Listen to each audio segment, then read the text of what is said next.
Assalamualaikum warahmatullahi wabarakatuh. Selamat siang, salam sejahtera untuk kita semua.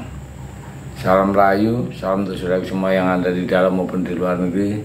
Mudah-mudahan damai selalu. Untuk yang sakit mudah-mudahan cepat sembuh. Yang bekerja mendapat rezeki yang diharapkan, amin. Ada berita ya yang ngeri-ngeri sedap ya menurut saya,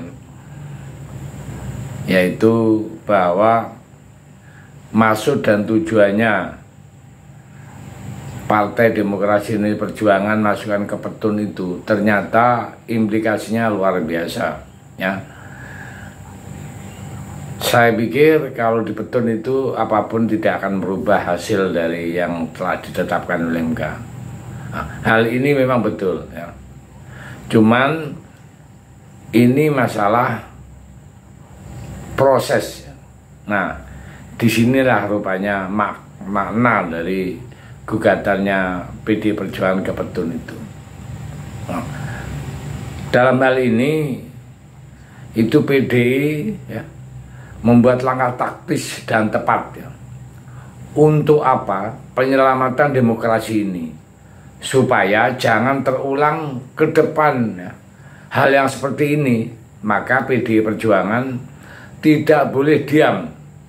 Justru kalau PDI Perjuangan diam, saya juga akan memprotes atau ya ikut memberi masukan ya. Sebagai kader akan protes ini partai kenapa diam. Tapi kita harus melakukan langkah-langkah taktis dari sisi hukum. Implikasi politik ya untuk menyelamatkan demokrasi supaya hal seperti yang dilakukan oleh Jokowi ini tidak terulang ya ke depan. Maka langkah ini ya, tim hukum PD Perjuangan mengajukan gugatan ke petun ini terkait dengan keabsahan pendaftaran Gibran Rakabumi yang memang diterima oleh KPU di dalam sementara syarat calon pendaftaran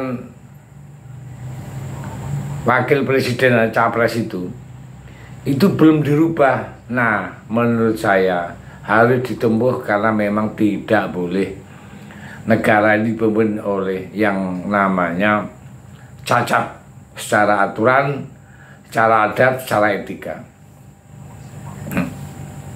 Maka kalau nanti proses ini paten, artinya berjalan dan dikabulkan permohonan ini, maka Gibran ya, dinyatakan tidak sah ya. Memang tidak akan membatalkan keputusan MK ya. Tidak akan membatalkan pemilu, tetapi kemudian ini akan masuk di dalam proses politik di DPR. Maka hal macam ini memang harus ditempuh, harus diluruskan. Kenapa? Ya karena tadi kalau dibiarkan itu namanya ilegal, maka proses di DPR terjadilah. Kemudian setelah proses di DPR akan dilempar ke Mahkamah Konstitusi. Jadi ujung-ujung tetap di konstitusi, tapi itu melalui proses DPR dulu ya.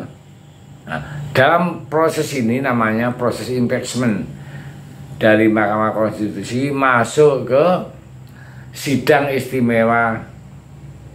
Nah, itu ya. Maka Gibran ya, harus rela ya, memang dilengsarkan ya. Karena dia ilegal. Karena ada dasarnya. Dia cacat hukum saat diterima sebagai pendaftaran, tidak sesuai aturan yang berlaku pada saat itu. Meskipun ya ada pelaksanaan negatif ya SOK ini negatif kan, tapi juga pelaksanaan positif ya. Kalau kita menggunakan pelaksanaan negatif ya, saya harus berasumsi dan melihat bahwa apa yang dibacakan oleh Mahkamah Konstitusi itu ibarat bagi saya hanya sebuah paduan suara yang akan indah ketika ada yang main suspend, alto dan bass. Karena apa? Kalau seragam atau solo semuanya nggak enak didengar. Nah ini kalau kita mengkritisi saat pembacaan di MK kemarin kan ada 3 yang berbeda. Nah, jadi dalam hal ini Gibran siap-siaplah. Ini tidak negatif thinking, tidak apa, karena proses yang ditempuh oleh PDI Perjuangan itu adalah proses yang legal, dalam arti ada aturannya. Maka dari itu beberapa hari ke depan ya, proses di Petun ini akan diketahui, akan ada hasilnya, sehingga apa? Sehingga memerlukan waktu ya yang panjang karena harus melalui DPR sidang, dan ya prosesnya panjang lah untuk melengsarkan yang namanya Gibran sebagai wakil presiden saat nanti ya, walaupun ini sah tapi kan belum ada pelantikan di bulan Oktober kalau nggak salah. Oke, ini adalah ulasan dan ini saya ambil dari suatu YouTube ya, yang pembahasan pengamat politik, ternyata prosesnya seperti ini, sehingga kita semua bisa tahu tidak hanya sekedar menyalahkan kenapa PDI nggak legowo, ternyata makna yang terkandung di dalam pengajuan di Petun seperti ini ya. Saya pikir itu. Terima kasih. Merdeka.